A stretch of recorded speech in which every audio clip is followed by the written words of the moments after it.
Hello guys, ఈరోజు అయితే మనకు హోలీ. సో హోలీ కాబట్టి సెలవు. సో ఈరోజు అయితే కోర్ట్ మూవీ అయితే రిలీజ్ అవుతుంది. ప్రియదర్శి అలానే రోషన్ అలానే శ్రీదేవి స్టార్ కేసింగ్. ఈ మూవీ అయితే ఈరోజు చూడబోతున్నాం. మూవీ ఎలా ఉందో బ్లాగ్లో అయితే అప్డేట్ చేస్తా. టైంకి రాడు, స్టార్ట్ అయ్యాం జస్ట్ ఇప్పుడే. రారా టీఎఫ్ఏ బానిస స్టార్ట్ అయింది రా. టీఎఫ్ఏ బానిసలు మరో మూవీకి వచ్చాం. ఎస్టీపీఎల్ సబ్బవరం మీద వచ్చాం కోర్టు మూవీకి. చెప్పురా ఏదండి.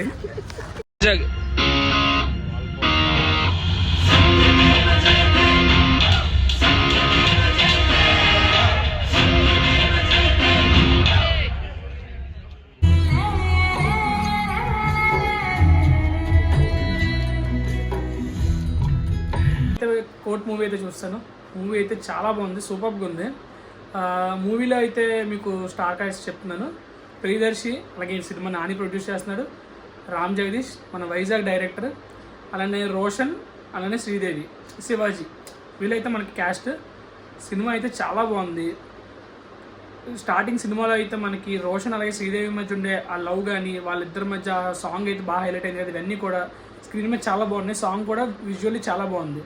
ఇవన్నీ అయిపోయిన తర్వాత మనకి కోర్ట్ సెషన్స్లో అటెండ్ అయ్యే సీన్స్ కానీ ఆ వచ్చే సీన్స్ కూడా మీకు వెంటనే ఇలా పేజ్ తిప్పితే నెక్స్ట్ సీన్, పేజ్ తిప్పితే నెక్స్ట్ హియరింగ్, అలా వెంటనే ఉంటుంది. మీకు ఎక్కడ డిలే కానీ ల్యాగ్ కానీ బోర్ ఫీలింగ్ కానీ ఏమీ ఉండదు.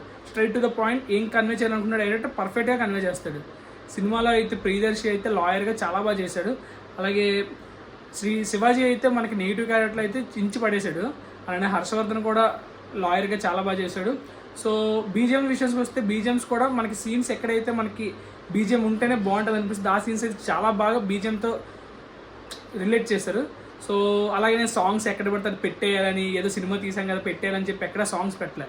పర్ఫెక్ట్గా సినిమాకి ఎక్కడ అవసరం అయితే అక్కడే స్టార్టింగ్ ఒక సాంగ్ ఉంటుంది, మధ్యలో ఒక సాడ్ సాంగ్ ఒకటి ఉంటుంది. సో ఆ రెండే. మీకైతే ఇంకా మూవీలో అయితే ప్రతి సీను కూడా మీరు చూస్తున్నంతసేపు ఓకే నెక్స్ట్ హీరో మనకి ఏమవుద్ది, ఆ యాంగ్జైటీ అయితే ఉంటుంది. ఏం చేయగలడు, ఏం చేస్తే మనకి బయటకు వస్తాడు హీరో అన్న యాంగ్జైటీ అయితే ఉంటుంది. మీకు సినిమా అంతా ఫుల్ క్యారీ చేస్తూ ఉంటారు. దాని తర్వాత అయితే మనకి లాస్ట్లో సినిమా అంతా అయిపోయాక, కోర్ట్ సెషన్ అంతా అయిపోయాక రోషన్ బయటకు వచ్చి ఒక ఎక్స్ప్రెషన్ ఇస్తాడు తను చేయి చూసుకొని. ఆ ఎక్స్ప్రెషన్ అయితే చాలా బాగా చేశాడు, చాలా మెచ్యూరిటీగా చేశాడు. ఆ సీన్ ఏంటంటే ఎక్స్ప్లెయిన్ చేస్తే బాగా స్పాయిలర్ అయిపోద్ది. సో మీరు కూడా చూడండి స్క్రీన్ మీద. నేనైతే కోర్ట్ రిలేటెడ్ మూవీస్లో చాలా చూసాను, కానీ నాకు అల్ల నరేష్ చేసిన నాంది సినిమా ఇవన్నీ ఓకే. ఈ కోర్ట్ సినిమా అయితే అంటే ఒక పర్టికులర్ ఒక టైప్ ఆఫ్ కేస్ని ఎలా డీల్ చేస్తారు, ఎలా చూపించారు అనేది చాలా బాగా చూపించారు. సో నేనైతే ఈ మూవీకి అయితే 4.5 రేటింగ్ అయితే ఇస్తాను 5కి. సినిమా అయితే చాలా బాగుంది. కన్ఫామ్గా మీరు కూడా అందరూ వెళ్ళి విజిట్ చేసి సినిమా అయితే చూడండి. డైరెక్టర్ మన వైజాగోడు. సో సపోర్ట్ చేయండి. టీఎఫ్ఏ బాగుండాలి.